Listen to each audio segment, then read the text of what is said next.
aí, galera, beleza? Como é que vocês estão? Meus amigos, o Brasil não tem um dia de calmaria. Sempre tem alguma confusão. Ontem, inclusive, já se esperava, porque era o dia da reunião de Marco Rubio com Mauro Vieira. E aí? Bom, e aí não mudou nada. Não deu nem espaço para a imprensa criar narrativa. Vamos começar o vídeo comentando sobre isso, para comentarmos sobre coisas que estão relacionadas aos Estados Unidos, mais precisamente, né, as pessoas que lá estão, especificamente Paulo Figueiredo, que o dia de ontem foi bem curioso, confusões na direita, e eu gosto de treta. Ontem Paulo Figueiredo resolveu dividir a direita, né, ou talvez não, talvez a direita dividiu, ele nem esperava que isso fosse acontecer. Tem muita coisa pra gente comentar nessa primeira parte, ver alguns momentos, repercussões nas redes sociais, para depois a gente fazer um contraponto do final deste tema sobre o que a direita anda fazendo, anda falando, e o que a esquerda anda aprontando. Comparar as militâncias, o foco da militância da direita, o foco da militância da esquerda, algumas coisinhas que rolaram. Quero falar da Globo, quero falar do Supremo, quero falar de uma nova rádio da esquerda que tá vindo por aí, e trazer algumas coisinhas que eu acho que são interessantes para entender como funciona a democracia brasileira. Ontem, a senhora Helena Landau apareceu aí para criticar, né, o governo Lula. Logo ela, que apoiou, fez o L.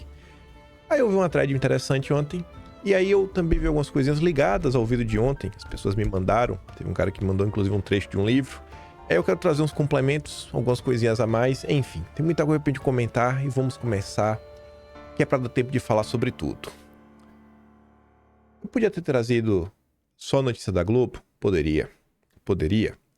Só que quando eu trago o comentário do Alê e mostro para vocês o que vem na sequência, vocês veem que a história fica mais interessante.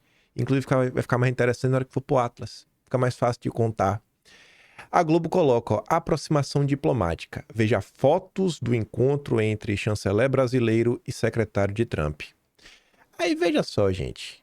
Quando você tira a foto de uma pessoa, vamos pensar assim na foto, né? Tem um quadrado. Você coloca a cara da pessoa exatamente no meio da foto ou você tenta enquadrar a pessoa na foto, né? Você vê que tem muito espaço aqui em cima da cabeça do Marco Rubio, né? Você podia ter pegado aqui o Marco Rubio, subido um pouquinho, colocado ele aqui em cima. Ou se você quisesse realmente só focar nessa parte aqui, você dava um super zoom nessa região. E aí o Ale fala, rapaz, fotinha cortada, hein? E um corte muito estranho, muito estranho. Por que a Globo não quer mostrar o lindo aperto de mão do Mauro Vieira com o Marco Rubio? Meu primo Marco Rubio? Talvez porque não teve aperto de mão, né? A coisa foi tão ridícula que escute aqui o UOL comentando sobre este encontro.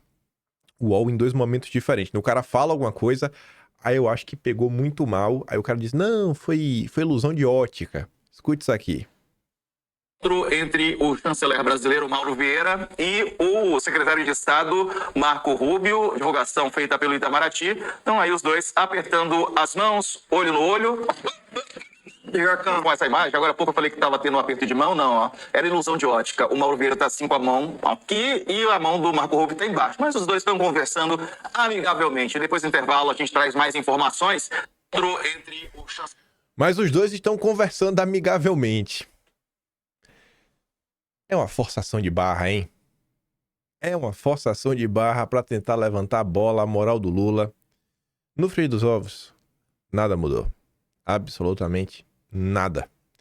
E aí você fica se questionando, né? Por que a Globo postou a foto cortada, rapaz? Olha a quantidade de espaço que tem em cima da cabeça do Marco Rubio. Será que não pode ser aleatoriedade? Aí vamos lá. Não deu em nada, disse Paulo Figueiredo sobre reunião entre Mauro Vieira e meu primo Marco Rubio. Você pode falar, vou levar em consideração o que Paulo Figueiredo fala. Ele é de direita, ele tá torcendo pro governo Lula dar com burros na água. Pois também veio ali o Paulo Capelli. Sanções dos Estados Unidos ao Brasil permanecem após reunião entre Rubio e Vieira. Os Estados Unidos mantiveram sanções ao Brasil após primeira reunião entre os chefes das respectivas diplomacias, né? Marco Rubio e Mauro Vieira. Aí a CNN levou lá a Mundim. Brasil e Estados Unidos teve muita espuma e pouco chopp. Ou seja, teve nada. Nada. Absolutamente nada. Só conversa mole. Só conversa mole. Mudou nada. Até o Jamil Chad hoje, eu nem botei aqui a notícia dele, tava lá. falando que o Brasil botou na mesa que quer tirar as tarifas aí, né, se possível. Não falo nem do Supremo. Parece que o Brasil não foi lá interceder, não. Acho que tem certeza que não tem clima para isso, né? Só que reverter essa questão de preço aí, segundo Jamil Chad, né, o que o Itamaraty falou pra ele, o Marco falou, depende do Trump. Tem algumas coisas aí que interferem, né, inclusive as questões políticas.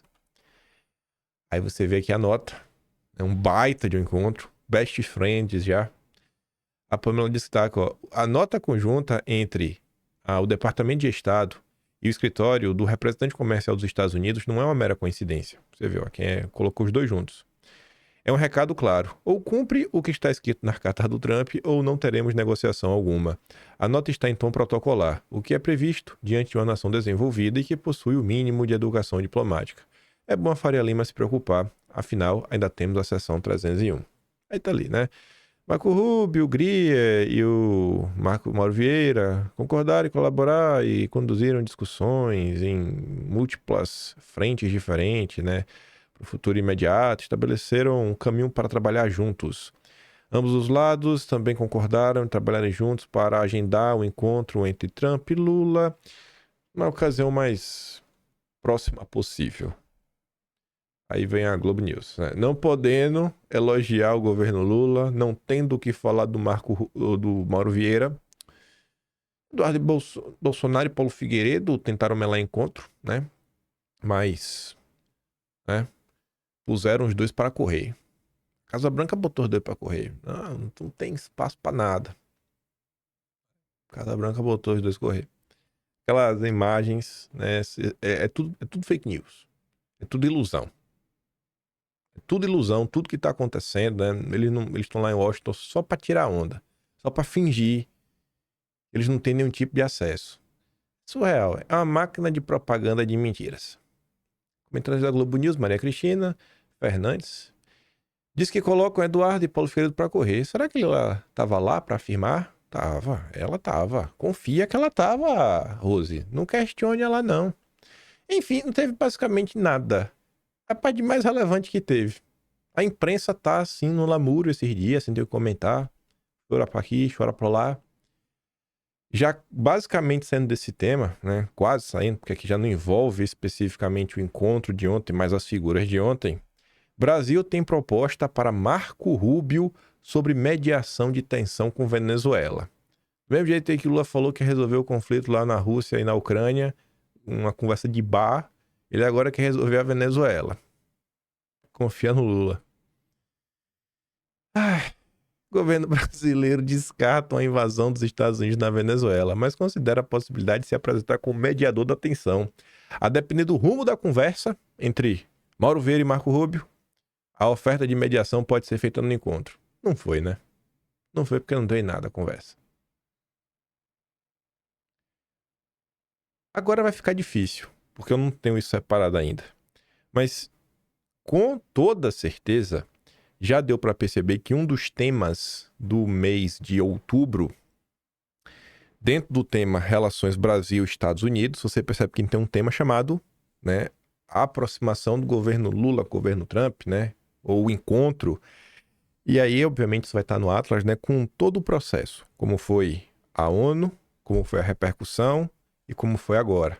E acho que vai dar, quando você coloca em perspectiva tudo que aconteceu, acho que fica claro, ao fim e a cabo, é o papel da imprensa militante. Mais uma vez, desinformando as pessoas, mentindo, de forma assim, aberta, descarada, para tentar passar pano e valorizar o governo Lula, que não tem nada para ser valorizado. Aí vamos lá. Já começando a sair das relações do governo Dilma, o Léo Magalhães lá na CNN comenta, né? Defesa de Felipe Martins pede perícia em assinaturas de entrada no Alvorada. Se eu não me engano, a Bárbara tinha comentado sobre isso daqui já. Agora a defesa questiona uma nova planilha de registros de entrada e saída produzida pelo GSI. De acordo com a defesa de Felipe Martins, o documento foi juntado aos autos no dia 22 de setembro, após o encerramento da instrução. Eu não sei se era necessário uma perícia, ou pelo menos se necessário um perito. Porque, gente, de boa mesmo, acho que a pessoa não precisa nem ter muito conhecimento na área para perceber que tem uma coisa errada aqui, sabe? A defesa aponta divergência entre as assinaturas do sargento que fazia o controle das entradas no Palácio do Planalto. Olha a primeira letra, compara com a segunda. Você vê claramente aqui, ó, é uma pessoa, ó, o cara tá escrevendo aqui em cursivo. Aqui é tipo letra de forma. Você vê as letrinhas estão separadas, ó. Aqui tem segundo, SGT. Aqui só tem segundo. Tudo em cursivo. O E colado no T. O O com a bolinha no O. Será que a pessoa muda tanto assim de um dia pro outro? Pera aí que... Pera, alarme de minha comida. Tô monitorando aqui a temperatura de minha costelinha. Aí você vai aqui pra próxima, né? Também em cursivo, mas volta a ter segundo, SGT. O Gomes, escrito de uma forma totalmente diferente, o G. O Neto todo conectado. Faz muito diferente essa letra. Esse terceiro até parece o segundo. Realmente, até parece, né? Parece que foram a mesma pessoa. O jeito aqui, ó, o E com T, essas duas parecem igual. Mas essa daqui é uma, a terceira, a segunda e a quinta, a segunda e a quarta parecem uma, a terceira a outra e a primeira a outra. E quando você vai para a última, cara, é um Gomes com um G totalmente diferente, que não é nem o G do Forma, é outro, mas que tá numa escrita cursiva por completo. Uma letra bem mais deitada, fina. Tem pelo menos 4 assinaturas diferentes. Pelo menos 4. A segunda e a quarta parece que até que foi a mesma pessoa. Mas tem 4 diferentes. É algo errado, né? Algo errado não está certo. Algo errado não está certo. Ontem também a CNN noticiou que Moraes mandou a Polícia Federal explicar a ida de Felipe Martins aos Estados Unidos. Faz até piada ver uma coisa dessa. Explicar o que ainda? Eu não sei o que mais falta a ser explicado. No despacho publicado nesta quinta, o ministro cita que as alegações finais de Martins indicam que o assessor não teria ido aos Estados Unidos. É mesmo que vocês não perceberam isso antes? Na fase de investigação, a PF apresentou... Onde acho? Para de apitar. Tem 2 caras. Tem que monitorar só a primeira aqui. Se subir mais 2 graus, tenho que dar pause. Enfim, né? O ministro cita que as alegações finais de Martins indicam que ele não teria ido. As alegações dele. Até parece que... Ó, na fase de investigação, a PF apresentou um ofício ao ministro informando que havia fortes indícios que Martins tivesse viajado ao país norte-americano junto com o então presidente da República. Sua defesa nega a informação. Olha, velho, é muita cara de pau, velho. Não tem outra forma de explicar. É uma total cara de pau por parte do judiciário brasileiro. Eles já possuem os recibos, né, sei lá, os comprovantes que ele voou internamente no Brasil, os recibos do Uber, a geolocalização. A própria PGR já tinha comentado sobre isso. Aí vem agora, e o cara, não, vou perguntar pra polícia aqui sobre essa história. Ô, bicho, na boa, né? Não vem mentir. Ninguém quer estar errado nesse país. Enfim, avançando aqui no caso agora, para falarmos do advogado do Felipe, senhor Chiquinho. Curiosamente, Chiquinho esses dias estava até falando bem de mim, lá no Didi, fingindo que era meu amigo, fingindo que tinha me pedido desculpas. Eu falei, rapaz, como é que o cara consegue ser salafrário dessa forma? Como é que o cara consegue ser mentiroso dessa forma? Aí ontem ele resolveu aloprar pra cima do Paulo Figueiredo. E depois ainda foi na Auriverde ontem falar de mim, falar essa direita aí, né? Mandando aí abrir os olhos pra mim. E até hoje eu tô esperando o dossiê que ele falou que ia fazer de mim, me expondo, sabe? As ligações estranhas que eu possuo. Eu sei que o Chiquinho foi lá ontem e já começa a prestar atenção em 2 coisinhas. Uma vai ficar difícil de ver. Uma é o tempo. Esse vídeo que ele postou tem 33 segundos. A outra coisa tá um pouco mais difícil, mas tem uma marca d'águazinha aqui, ó, que é do Space Liberdade. Aquele Space intergaláctico que adora infernizar a vida de Bolsonaro, vive de maledicência. Aí sei que ele postou um recorte do Paulo Figueiredo E aí ele tá dizendo que o Paulo Figueiredo estaria distorcendo aí as questões do Felipe Martins, né? Levantando a possibilidade do erro. E aí acho que a parte mais curiosa é quando ele chega assim, ó. Fica até parecendo que o que o Paulo Figueiredo deseja é socorrer Guilherme Amado, Chorgonei Moraes. Paulo Figueiredo, viu? Tudo que Paulo Figueiredo estava nos Estados Unidos é tudo um grande teatro. Ele, na verdade, ele aplicou a Magnitsky contra o Moraes, mas isso é parte de um plano maior, que é para socorrer o Moraes. Veja como são as coisas, né? O mesmo Chiquinho que veio falar que eu não era bolsonarista. Aí o Flávio Gordon, que é da tropa, né, a tropa, inclusive, aí dos grandes intelectuais da direita, acho que ele não entendeu direito aqui a confusão, talvez não recebeu o briefing dos seus amigos Mão Mole, do Leandro Russo e tudo mais. Aí ele bate, né, de frente. Eu falo, ô, Chiquinho, Paulo Figueiredo estava dizendo que o caso do Felipe Martins já era suficientemente grave, mesmo se não surgirem provas adicionais de fraude.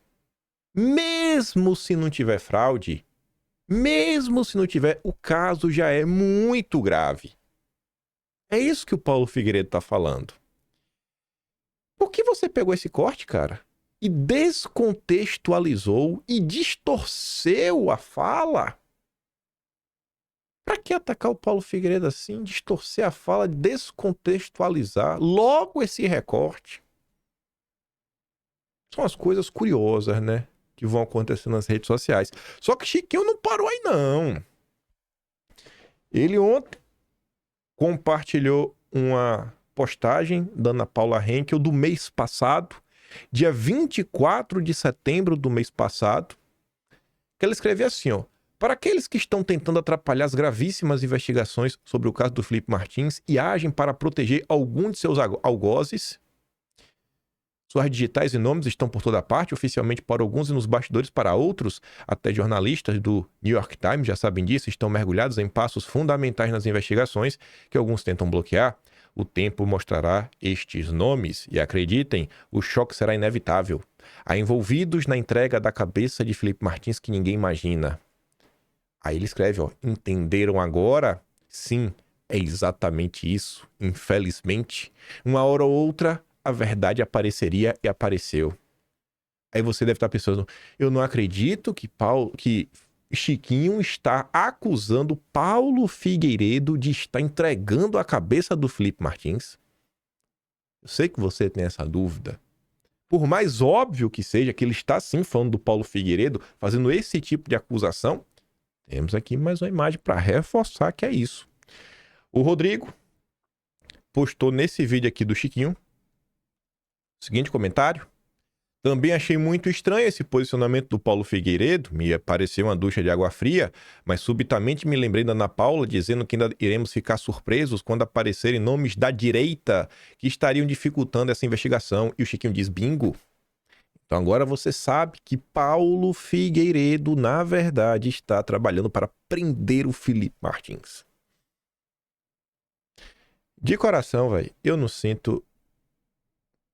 Não vou falar que eu não sinto pena, velho, do Paulo Figueiredo. Eu não sinto pena da direita. Da direita. Do Paulo Figueiredo eu sinto que ele tava de boa lá e rolou pra cima dele. Mas da direita, velho, de aceitar gente como essa. Esse papinho bocó de unir a direita. Unir a direita, momento de união. Aí, ó, toma a união de vocês aí, ó. Toma a união. É facada, é nas costas. Toma aí a união de vocês. Toma aí a união de vocês. Receba o Chiquinho. Esse aí não adianta. A direita gosta de tomar naquele lugar. Gosta de bancar a vitimazinha. É um bando de vitimista que fica, ai, olha pra mim como eu sou coitadinho. Faz de propósito, alavanca propositalmente algumas pessoas, que é pra na hora que tomar se fazer de pobre coitado e ver se alguém dá atenção. Porque não é possível. O que mais precisa... É tipo o Marçal. Todo mundo vê que é um oportunista. Todo mundo consegue ver. Mas não. Olha, meu Deus. Mas ele se atrapalhou, não faça isso. O povo que gosta de ser enganado. Não aprendem. Não aprende. Todo dia aparece um Roberto Jefferson, todo dia aparece um Oswaldo Eustáquio, toda vez aparece um Chiquinho e tá lá, ó, o povo batendo palma. Não sabem separar o que é um advogado do que é um personagem de rede social que age para colher louros eleitoreiros, que está trabalhando para se viabilizar como senador.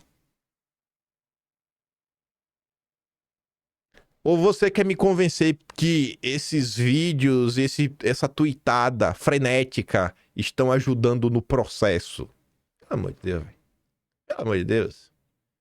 Aí a Pamela comenta, né? Eu não sei o que o advogado tá querendo insinuar, mas no outro post ele dá a entender que tá se referindo ao Paulo Figueiredo. O corte que ele compartilhou, a Pamela percebeu isso, com a marca... Ô, diacho. Eita, agora a minha carne tá pronta. O código que ele compartilhou com a Marketplace Liberdade não conta um contexto todo que é de que maneira Paulo Figueiredo, né, está falando sobre o registro falso de entrada do Felipe Martins. Paulo está falando justamente que, mesmo que numa situação hipotética, o registro fosse um erro e não a fraude, nada justifica o que fizeram com o Felipe Martins. Não negou que possa existir uma fraude, tampouco está querendo passar pano para alguém. O Paulo só falou assim, ó, bicho, independente se foi fraude ou não, o caso do Felipe é um absurdo. Não justifica o que ficaram com ele. Aí, um segundo. Pois bem, vamos ouvir o vídeo do que o Paulo Figueiredo realmente disse. A ver se Chiquinho distorceu ou não a sua fala. Mas antes disso, só para mostrar aqui, ó, a Kelly coloca. Não irei me meter nessa treta porque eu acho um desperdício de energia, mas vamos lá. Cortaram um trecho do vídeo maliciosamente para arrumar encrenque e pelo visto conseguiram. Porém, eu queria entender por que não postaram a outra parte do vídeo e por que quem estava na live assistindo ontem não clipou essa parte para enfiar na cara dos encrenqueiros. É muito bom clipar uma parte do vídeo, tirar totalmente a fala de contexto e arrumar a encrenca que arrumaram hoje, talvez pelo puro prazer de ver as pessoas brigando, mas vamos lá. Eu assisti a live toda ontem, hoje de manhã me deu o trabalho de ler as transcrições 3, 4, 5 vezes e ter certeza do que iria subir. Meu conselho é, antes de sair atacando as pessoas por conta de um corte de vídeo onde a intenção era causar discórdia, na dúvida, assista a live inteira. Vamos ver o que disse, né? Paulo Figueiredo. Fake news publicada no jornal sem retratação? A produção pediu para deixar o mochila do lado para ficar mais bonitinho. E digo mais, a nota do CBP deixa claro que a investigação para descobrir quem incluiu esse registro fraudulento no sistema dele continua.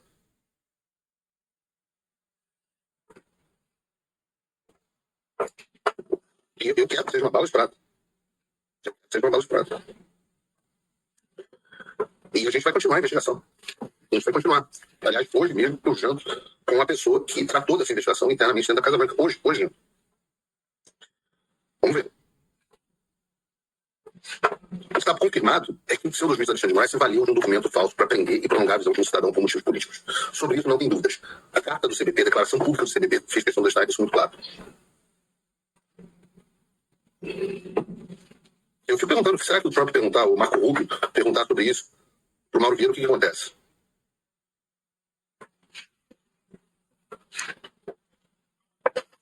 Nas discussões, o que é que o Lula e o Haddad e o Mauro Vieira vão dizer sobre o fato do pseudo-juiz Alexandre de Moraes ser destituído ilegal e unilateralmente dessa mesma pessoa que foi presa após a inserção falsa de informações no sistema do CBP americano?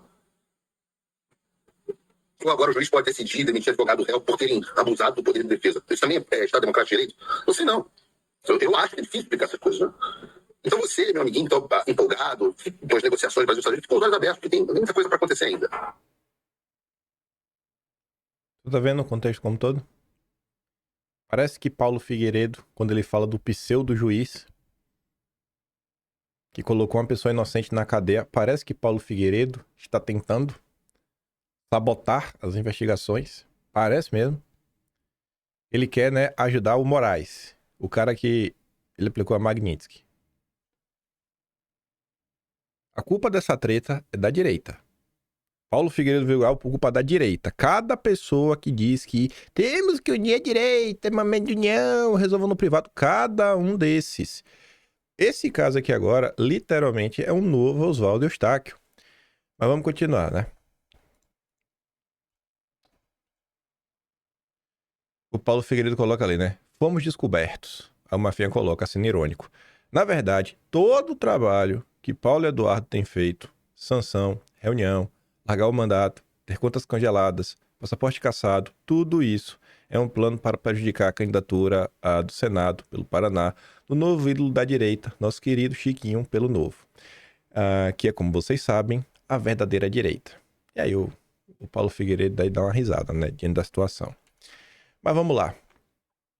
Paulo Figueiredo também compartilhou Eduardo Bolsonaro. Eduardo Bolsonaro escreveu um texto, mostro para vocês.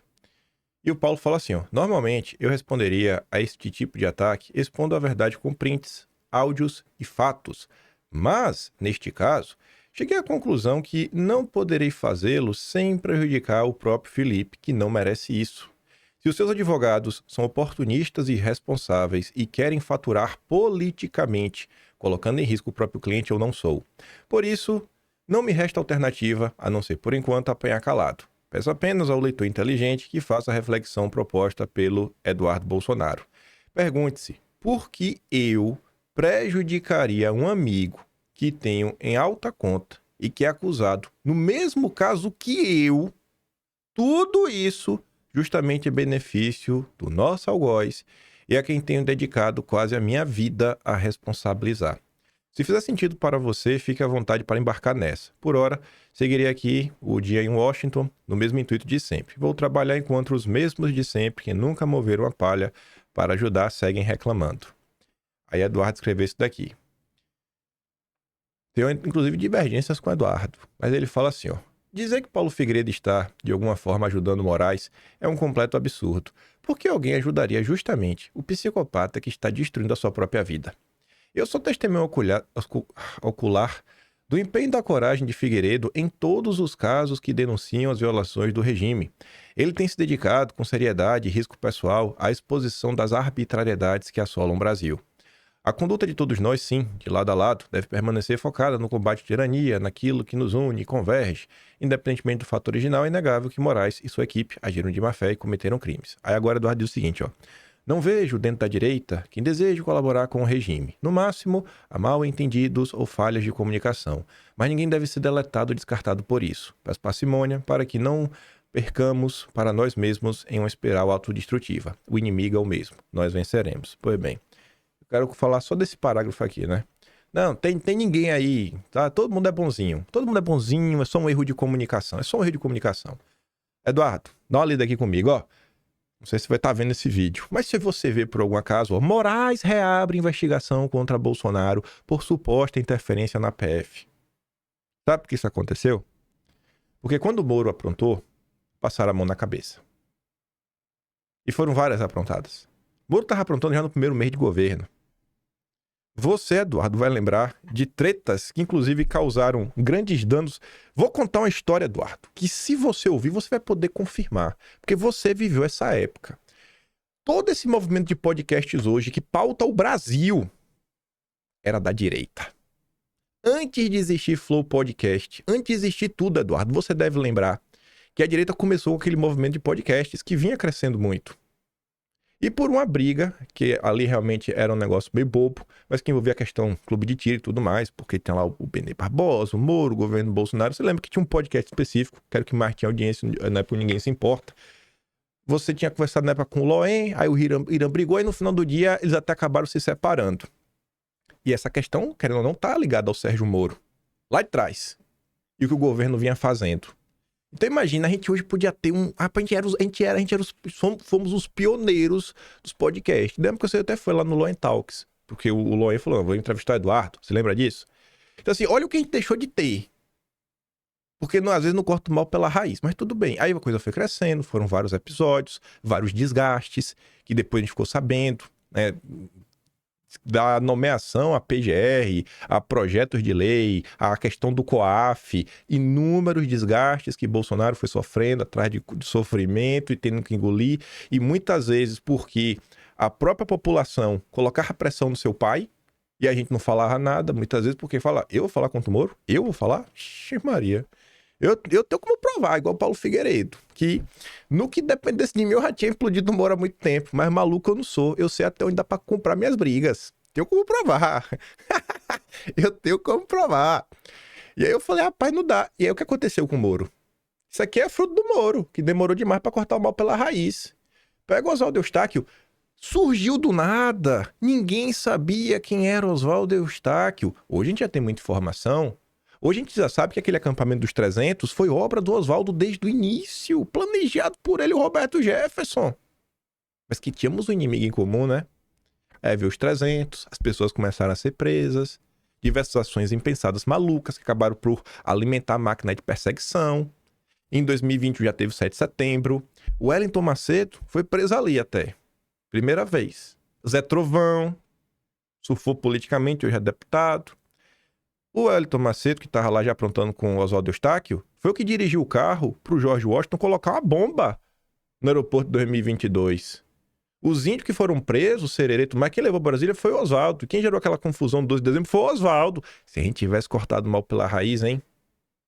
Tem inúmeros episódios que a gente pode contar. É esse posicionamento recorrente. E, sim, uma coisa é a pessoa se atrapalhar, é a pessoa errar. Ninguém pega no pé porque todo mundo erra. Mas tem algumas coisas que são totalmente fora da casinha. Mas a direita gosta. A direita gosta de tomar. Gosta, tem que fazer, que é pra quando dá errado, se vitimar, se fazer de pobre coitado pra ver se recebe um dengo, recebe um carinho. Enquanto não tiver uma maturidade mínima de entender, ó, irmão, vai pra lá, segue teu caminho, sabe? Não sou teu inimigo, tu tá ali, eu tocar. Não vai. Enquanto qualquer um subir no barquinho, qualquer um ter 2 gritos contra a lua subir no barquinho, vai ser essa gritaria o tempo todo. Quantas vezes mais a gente vai ter que assistir esse mesmo filme de confusão? Eduardo, olha o que foi o episódio do Pablo Marçal. Eu vou falar aqui, se você não percebe, o seu pai nunca foi o mesmo depois. Não assim o Jair enquanto pessoa mudar a personalidade e caráter, não. Mas a forma que ele foi tratado nas redes sociais. Quando xingam seu pai, covarde, frouxo, vagabundo, safado, foi por causa do Pablo Marçal. Que foi catapultado pelas pessoas que não abrem a boca pra falar de você, Eduardo. Os deputados que não abrem a boca pra falar de você. E do jeito que eu tô falando aqui pra minha audiência, eu falei na cara do Luiz Felipe de Orleans e Bragança. E o cobrei que ele falasse do Valdemar, quando o Valdemar te acusa de querer matar o teu próprio pai. Quando o Ciro Nogueira quer falar em nome da direita. Então, assim, pensa muito bem quando sugere, não, gente, todo mundo no mesmo barco, é só uma falha de comunicação. Não é não. Uma pessoa que tira OAB, que é de... Não, né? Não tem problema de interpretação de texto, não. Ainda mais quando tá ligado ao Deltan. Vamos pegar também o que o Deltan já aprontou? Desde a questão da PGR, COAF, a saída do Moro, que ele também alimentou essa narrativa, e tantas outras... que trabalhou contra o voto auditável, defendeu que seu pai fosse preso por crime de responsabilidade, fez o possível para derrubar o governo, já em janeiro de 2020, usando lá a Transparência Internacional.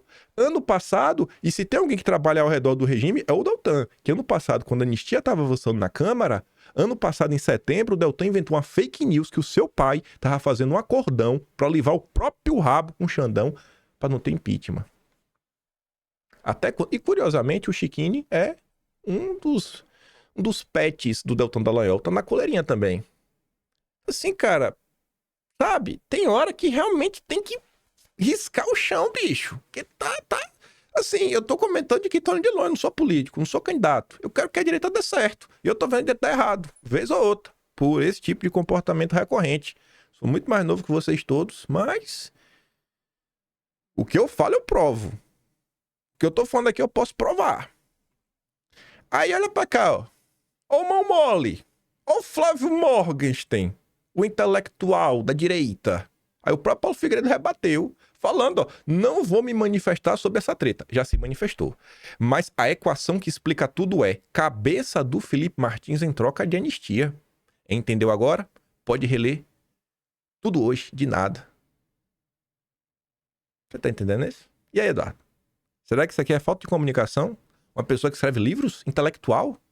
Isso aqui é má comunicação? Mais um aí que também tá na coleirinha do Deltan. Aí o Paulo Figueiredo fala, rapaz, isso aqui já é maluquice, desculpa. Anistia, unicação da viável pro Felipe Martins. Gente, olha só, a equação é a cabeça do Felipe Martins pela anistia. Mas vem cá, se tiver anistia, o Felipe Martins não tá solto também? Vai valer anistia pra todo mundo do Brasil, menos pro Felipe Martins? Isso porque é o grande intelectual Flávio Morgenstern. O Guten Morgen.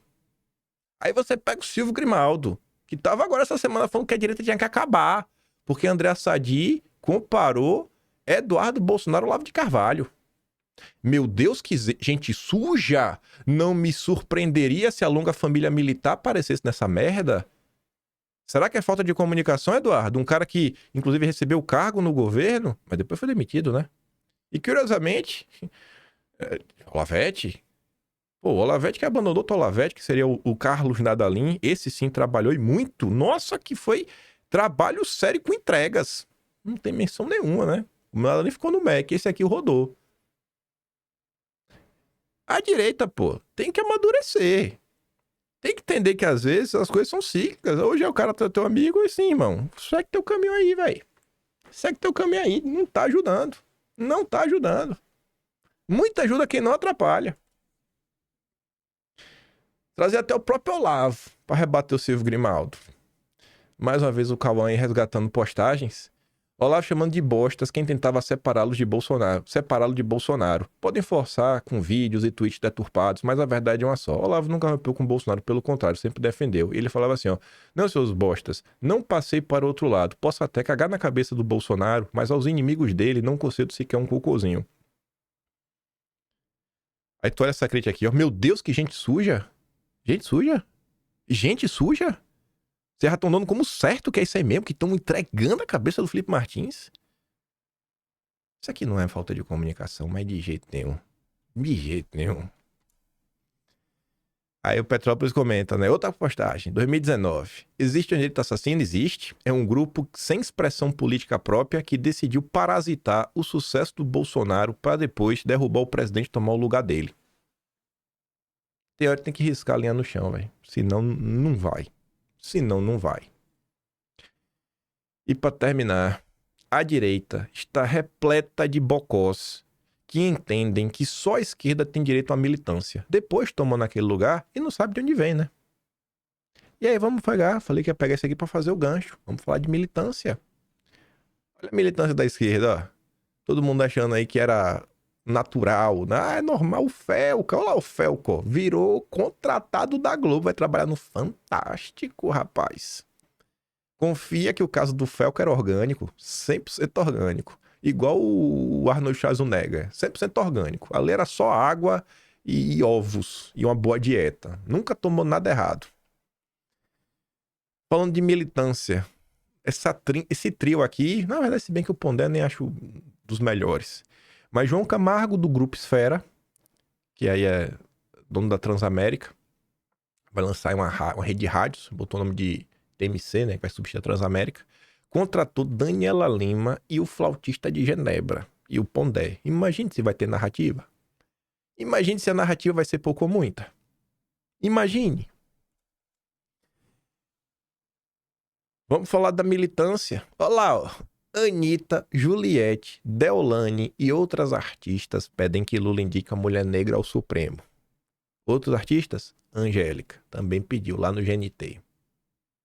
Para dar um passo ainda maior na democracia brasileira. Lula indica a mulher negra, que também é a opinião do Fachin, né? Fachin defende indicação de mulher negra ao Supremo.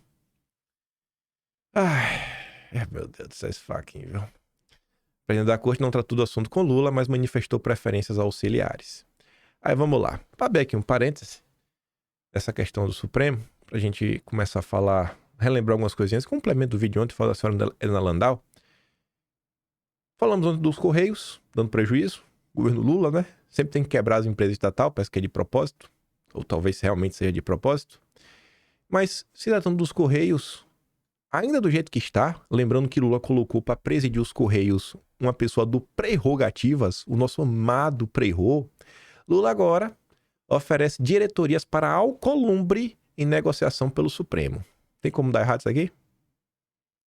A informação foi confirmada à CNN por fontes da estatal e do Planalto.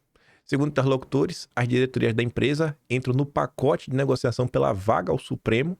A intenção de Lula seria ceder os cargos na estatal para acalmar os pedidos do Senado em prol da indicação de Rodrigo Pacheco. Isso que se tornou indicação ao Supremo. Isso é o governo Lula. Isso é o governo Lula. Isso e uma empresa quebrada. Aí, eis que aparece a senhora Helena Landau, apoiadora do Lula, esteve na campanha da Simone Tebet, fez o L com força, extremamente crítica ao governo Bolsonaro. Crítica, mas desde o início, porque era ligada ao Livres, que era um grupo que estava dentro do PSL, que saiu do PSL quando Bolsonaro se filiou ao partido. Histórias aí que as pessoas às vezes não conhecem. Aí tá ali, ó. Os Correios são só uma das estatais em prejuízo. Mas ainda a gente ver esse vídeo aí e comentar sobre outras coisas da Helena Landau, a Thalita ficou chateada, sabe? Com a hipocrisia dessa gente. E ela resolveu fazer uma thread ontem, comentando assim, ó. Senhora Helena Landau, vamos começar por aqui, ó. 4 de fevereiro de 2022. Tebet anuncia Helena Landau como coordenadora econômica da pré-campanha ao Planalto. Helena Landau foi diretora do BNDES do governo FHC e também já presidiu o conselho da Eletrobras. MDB lançou pré-candidatura de Simone Tebet no ano passado. A Thalita comenta, né? A mesma que coordenou a campanha de Simone Tebet, chamada Terceira Via, é a mesma que agora tenta dividir a culpa do rombo das estatais com o governo Bolsonaro. 7 de outubro de 2022. Declarações feitas abertamente, com plena consciência de quem é Lula e de como foram os governos petistas. O Brasil não pode ser uma pária no mundo. Meu voto é contra a reeleição de Bolsonaro. É preciso dar um freio a Bolsonaro. Tá ali, ó. Helena Landau declara voto em Lula. Brasil não pode ser um pária no mundo. Meu voto é contra a reeleição de Bolsonaro. Após ver o Congresso Nacional, que foi eleito no domingo, é preciso dar um freio a Bolsonaro. É um Congresso conservador e de direita, afirma economista. 15 de outubro, Bolsonaro foi o único presidente que governou com teto de gastos. Aí coloca assim, né? Todo mundo, mercado, jornalistas, empresários, cobrou de Lula, da Simone Tebet, do Ciro Gomes, da Soraya Tronic, qual ia ser a âncora fiscal, como ia ficar a política fiscal, como iriam fazer o ajuste fiscal. Mas ninguém cobrou isso do Guedes, do Bolsonaro, né? E foram eles que destruíram o teto, disse em entrevista. Tá ali, ó. É Bolsonaro que deve explicar o que vai fazer depois de destruir o teto. Para economista, mercado de jornalistas e empresários, precisam cobrar programa econômico do atual presidente. Não é para cobrar do Lula, não. Lula, não. Não é para cobrar do Lula, não. E, curiosamente, ó, vê como são as coisas. O governo Bolsonaro, mesmo quebrando o teto, entregou uma relação dívida-PIB menor do que quando o governo começou. Mesmo foram teto de gastos, entregou uma relação dívida-PIB melhor do que quando pegou. O que, inclusive, cai por terra a história do teto de gastos. Porque, às vezes, vai ter momentos que você precisa gastar mais dinheiro, como foi o Fica em Casa, e você compensa em outros momentos. Mas o errado é Bolsonaro. Aí agora ela tá aí escandalizada com os Correios. 29 de fevereiro de 2024. Aí já é o governo Lula. Claro que dá, né, Helena? Tá ali, ó. Quanto mais o tempo passa, mais tenho saudades de FHC na presidência. FHC foi uma exceção, um presidente fora da curva, em um continente marcado por populistas à direita e à esquerda. Como ele, não tivemos mais. E a atleta diz, né? Enfim, Helena, assessora da presidência do BNDES, posteriormente diretora da área responsável pelo Programa Nacional de Desestatização durante o governo do FHC, o mesmo FHC que foi o arquiteto da engenharia que manteve o Brasil refém até hoje. O mesmo que encheu o estado de intelectuais, juízes vaidosos e militantes disfarçados de jornalistas. 23 de dezembro de 2024. Economista que apoia o voto em Lula diz não ter esperança de um ótimo 2025, né? E o ano realmente está acabando muito ruim. Pelo menos em termos econômicos, né? A macroeconomia não está muito bem. A realidade já estava batendo na porta. Aí você vê agora para 2025, né? Correios são apenas uma das estatais com prejuízo. Economista disse achar difícil que meta de lucros para os Correios, né? Já em 2027. Não é 2026 não, viu? 2027. Próximos 2 anos, esquece lucro.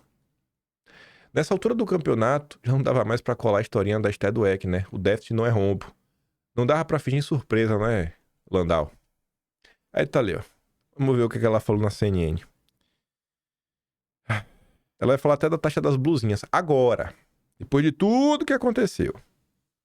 Eu acho que o governo e o ministro Haddad, o ministro Esther demoraram para reagir, porque começou a chamar a atenção já no final de 23, 24 já estava claro, aí começou-se a falar que déficit não era rombo, que o investimento ia retornar, o Haddad sempre coloca a culpa nos governos anteriores. De fato, tem um problema no Correios de governos anteriores, que foi a falta de investimento, que a Thaís levantou, porque o governo Bolsonaro, em tese, iria privatizar o Correios. Então, ajustou, reduziu o investimento, começou a dar lucro para levar a empresa para a privatização. Teve até estudo do BNDES.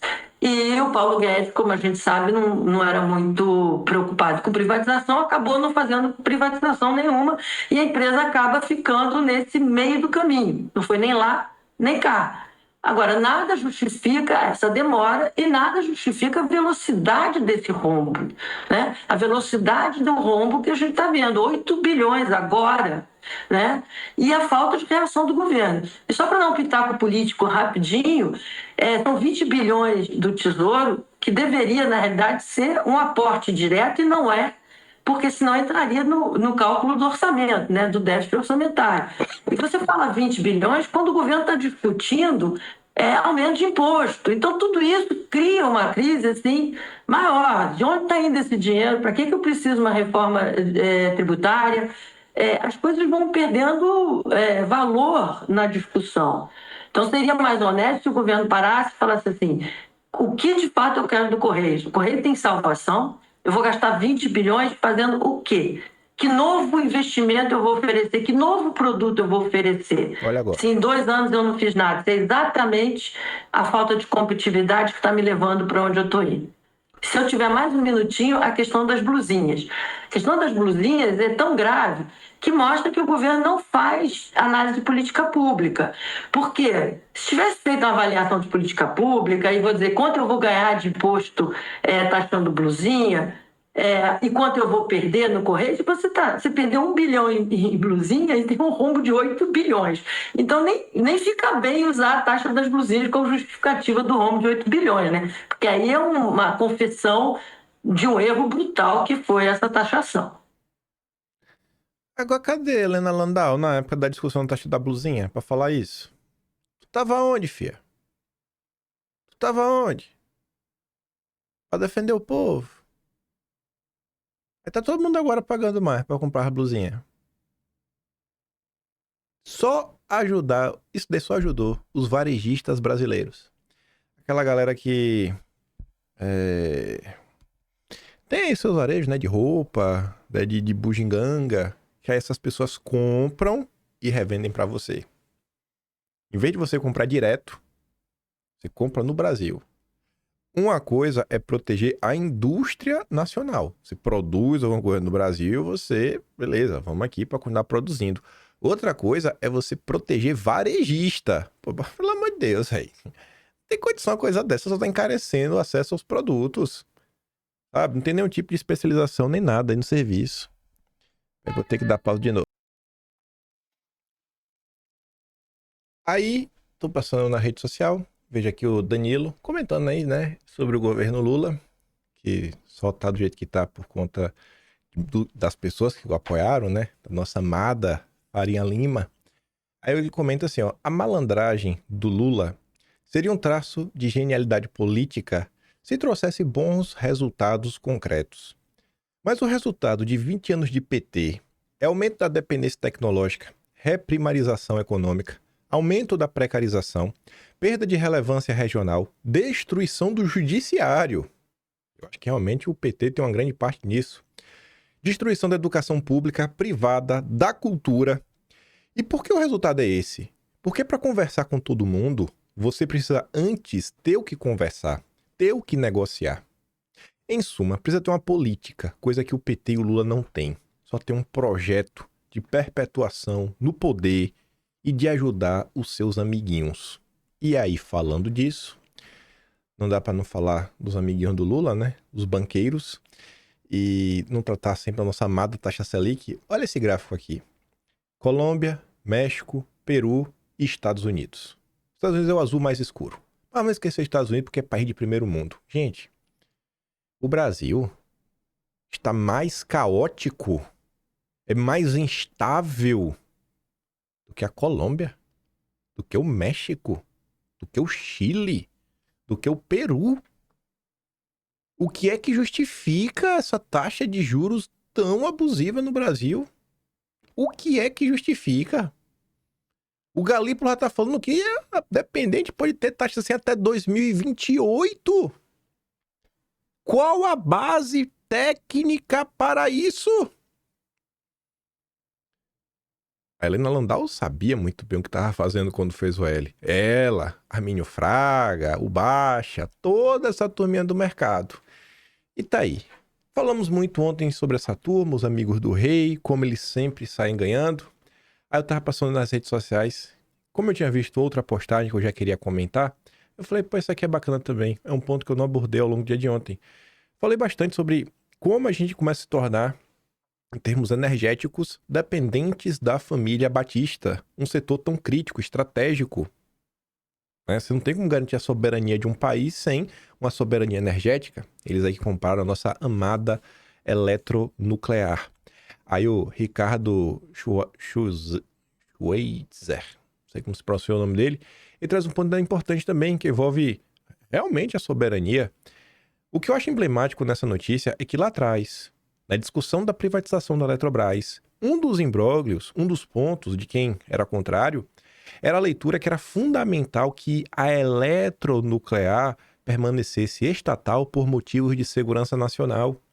Pois, olha justo na mão de quem o ativo foi parar. Se você quer desenvolver uma bomba atômica, você precisa ter né, acesso a esse tipo de tecnologia, reatores. Olha com quem, né? A coisinha foi parar. Olha com quem a coisa foi parar. Curioso isso, né? Parece ter coincidência. Aí eu tava passando ontem no Twitter e eu vi essa postagem. Aí eu falei, vou ter que comentar sobre esse assunto de novo. Um cara chamado Rubu fala assim, ó. Os batistas comprando nucleares no Brasil.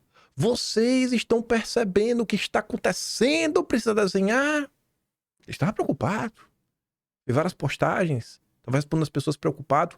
Aí eu fui mostrar para ele que ele não pode se preocupar. Ele não pode ficar preocupado. Ele não. Qualquer outra pessoa, mas não o Rubu. Aí eu falei, deixa eu desenhar. Agora da patinha, meu pet dos batistas. Que post que envelheceu bem, hein? Ele é liberal, meu. Acelera. Um pequeno embate que eu tive com ele em junho deste ano. Gente, 29 de junho, né? Vamos botar aqui que... Vamos botar uns dias a mais. Então, basicamente, 4 meses atrás. 4 meses atrás. Ele colocava assim, ó. As empresas que Bolsonaro não privatizou hoje alimentam os cofres do PT. Segurou a vaca para comunista mamar. Aí eu falava, bicho, se você viver tomando decisões, não porque são as melhores decisões, mas porque o PT, você não vai chegar a lugar nenhum. Só ser antipetista não vai te levar a lugar nenhum. A Eletrobras, que passou por privatização, vendeu ano passado termoelétricas no Amazonas, que foram compradas pelo braço da energia da JBS, a Âmbar. A conta de luz subiu por conta da medida provisória que derivou dessa aquisição. Não façam análises rasas, a vida não é assim. Aí ele não aguentou calado não. Foi lá me responder. Antes de ser privatizada, a empresa foi desmembrada. A parte boa ficou com o que hoje é eletronuclear. A parte boa ficou com os irmãos Batista? É mesmo? Quem poderia imaginar, hein? Quem poderia imaginar? Por sua vez, o funcionaria essa transmissão decente, aí vai todo aquele bate-papo maluco. Aí eu falei, rapaz, esse que nasceu um cara que desprezou tudo que eu escrevi pra defender pagar mais na conta de luz pra enriquecer o braço da JBS. Ele tá, não, porque em pouco tempo a empresa privatizada vai receber impostos mais do que o valor obtido com sua venda. O cara só consegue pensar no dinheiro. E a conta de luz? Vai ficar mais barato ou mais cara? No final do dia, você está pagando mais. E os empresários que financiam o PT, que apoiam o PT, estão mais ricos. E com esse dinheiro extra, eles vão apoiar ainda mais o PT. Mas ele como o Eduardo falou, né? A gente tá do mesmo lado, né? O objetivo aqui, peitar o sistema, né, Eduardo? Por isso que eu digo, velho, eu tô sendo pirracento. Mas é sério, gente.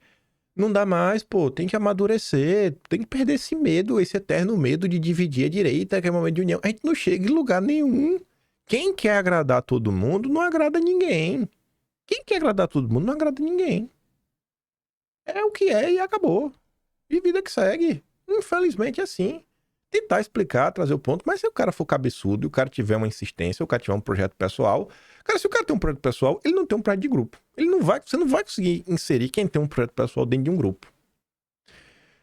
Esse rapaz aqui, ele postou uma página do livro do Olavo, na postagem lá que eu boto para divulgar o vídeo do dia. Aí ele falou que muito bom o vídeo de hoje. Veja o que o Olavo diz no Jardim das Aflições sobre o neoliberalismo. Que eu tava comentando, né, o que o Collor tava prometendo entregar no Brasil, etc, tudo mais.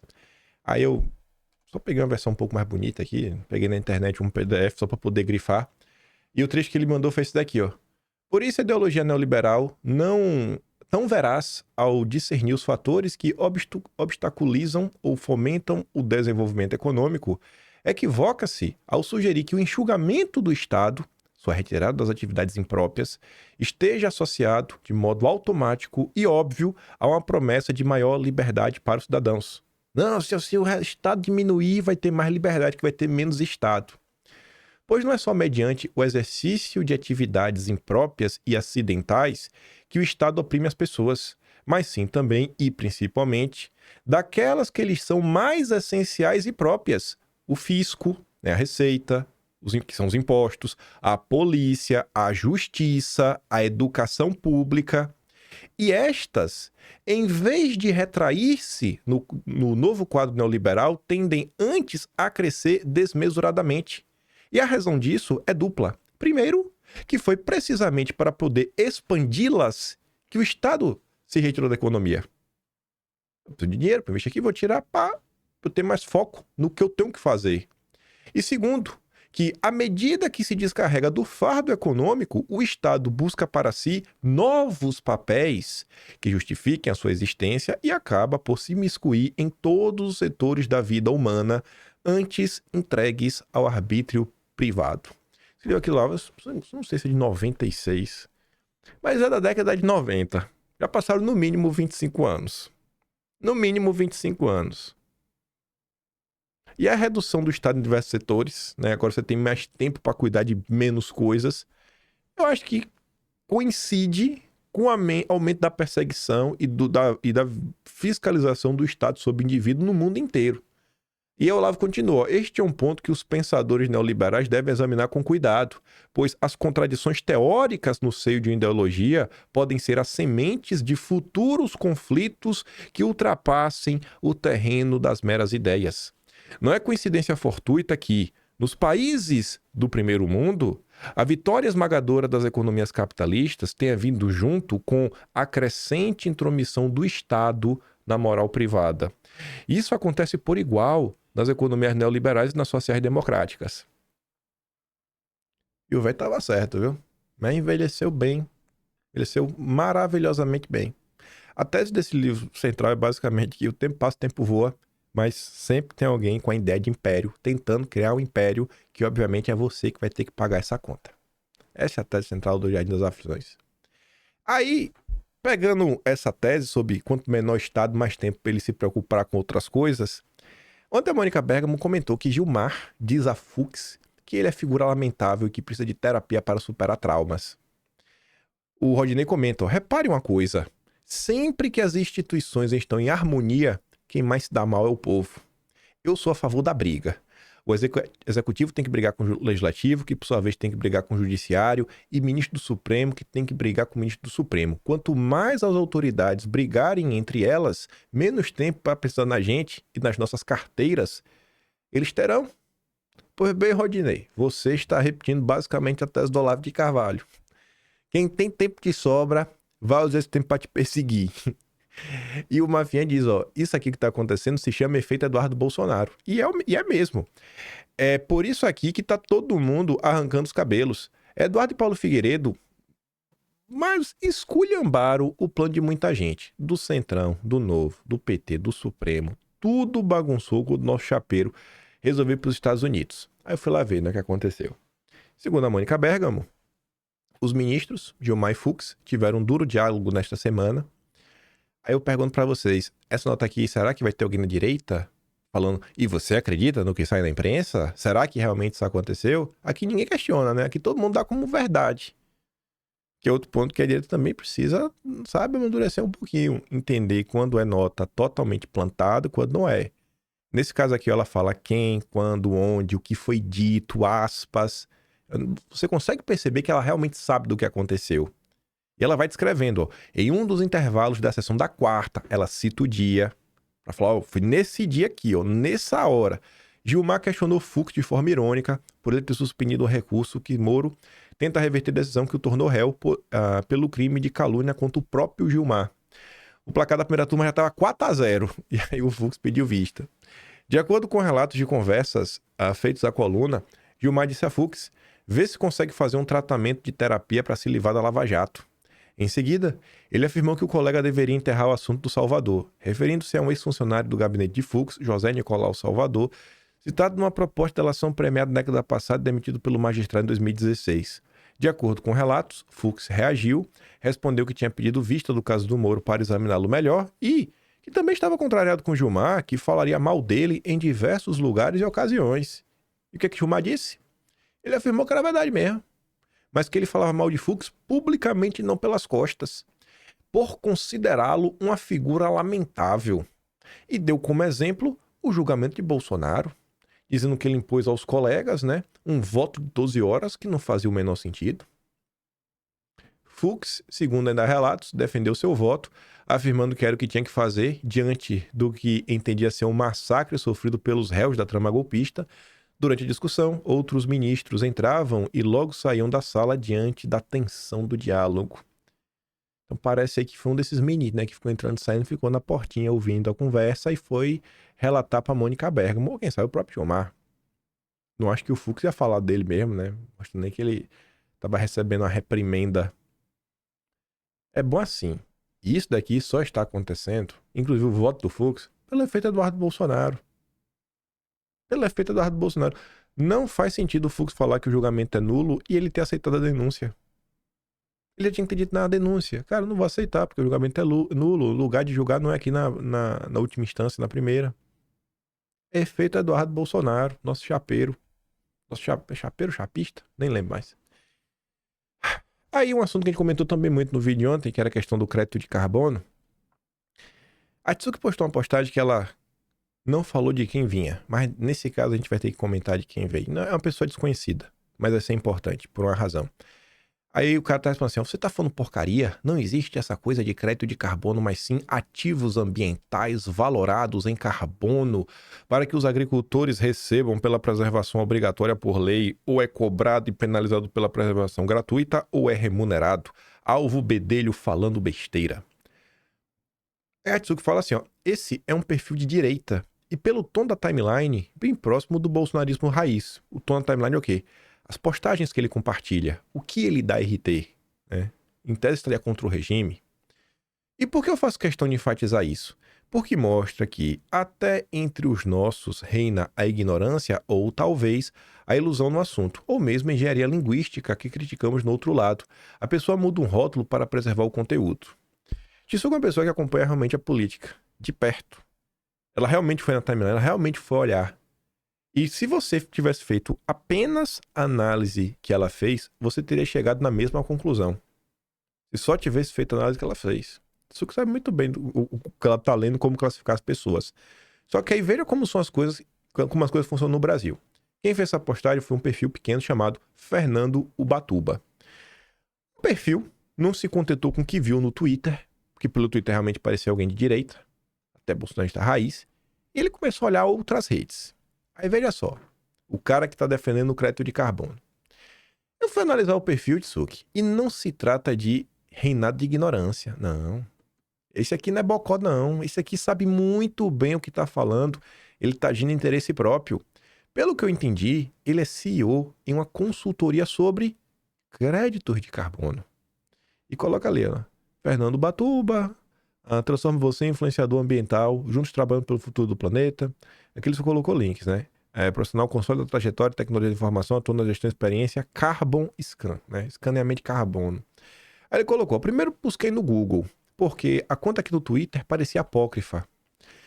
Ao visitar sua bio no Instagram, que ele colocou aqui, ó, um link, Carbon Scan Pronto Pro, vi que havia o site da empresa que ele diz no seu LinkedIn, seu CEO.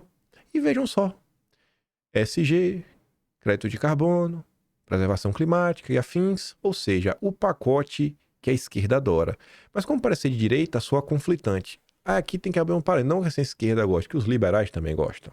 Liberal também adora isso. E eu não acho que só por essa posição dá para falar que ele é de esquerda. E é aí que tá o problema. E é aí que tá a limitação dos rótulos.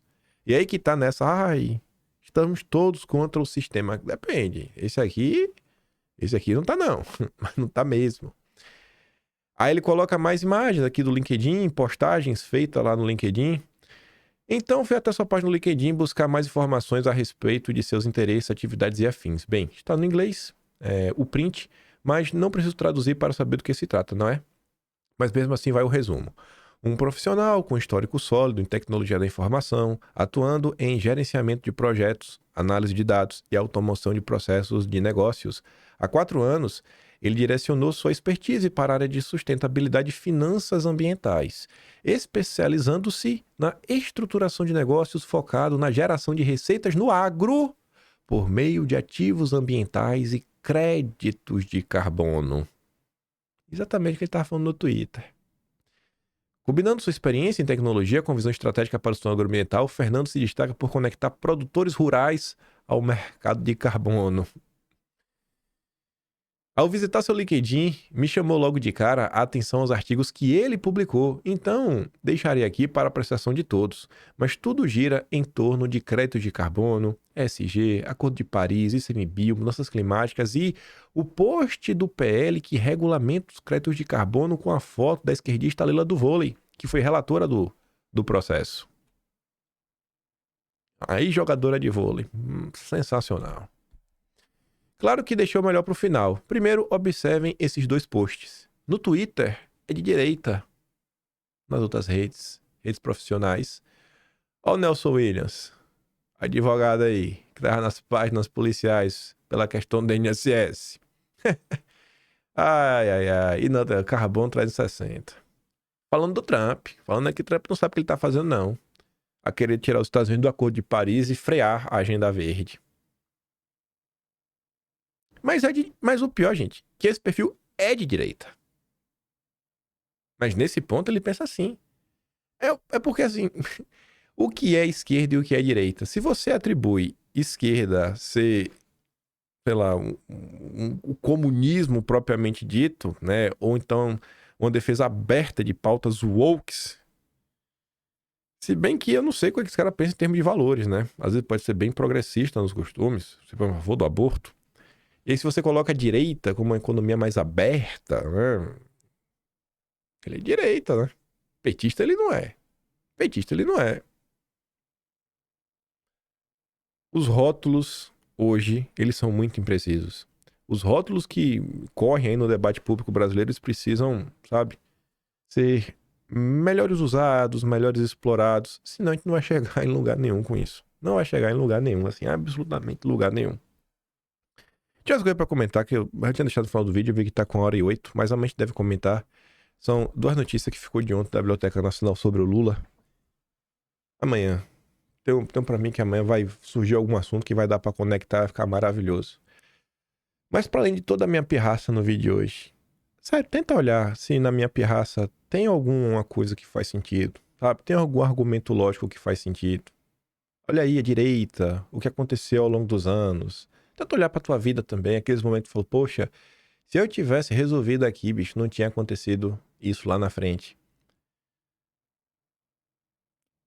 Sabe? Pô, eu vejo isso acontecendo com uma frequência tão grande que chega só uma Ave Maria. E aí eu, sei lá, vendo agora, por exemplo, o próprio Flávio Morgan tem acusando formalmente o Paulo Figueiredo de entregar a cabeça do Felipe Martins pra ter anistia. Quanto tempo estamos falando disso daí? Aí no início acho que eu tô pegando no pé, né? O tempo passa, aí fala, ó, parece que aquele maluco ali do bigode, o oreudo, não tava tão errado assim, né? Parece mesmo, porque o que me interessa é só a treta pela treta. Parece que eu. Sabe? Sei lá, velho. Eu realmente me pergunto qual a dificuldade das pessoas na direita a serem um pouco mais maduras no lidar com as coisas, sabe? Não ser tão. Não ficar sempre numa busca incessante por heróis. A cara talvez não precise de heróis. Eu já tenho um herói. Talvez Bolsonaro já seja o herói que a direita precisa. Não precisa de mais, não, sabe? Tá de boa por hora. E as coisas vão acontecendo, pô, dia após dia, dia após dia. A gente fica nesse ciclo eterno, gente. Vocês não estão cansados, não, de ficar se decepcionando sempre com as mesmas pessoas. Enfim. Eu vou mandar os vídeos que eu dei play lá no Telegram. Se você gosta do trabalhinho, quer dar um pouco mais, passa membro do canal, tem um botão de valeu, tem um Patreon na descrição e tem um Atlas Brasileiro, kimper.com.br. Depende se você concorda ou discorda. Te espero amanhã. Que sempre estaremos aqui com novos assuntos, novas confusões. Aquele grande beijo e abraço, tamo juntos. Valeu, meus amigos. Fui!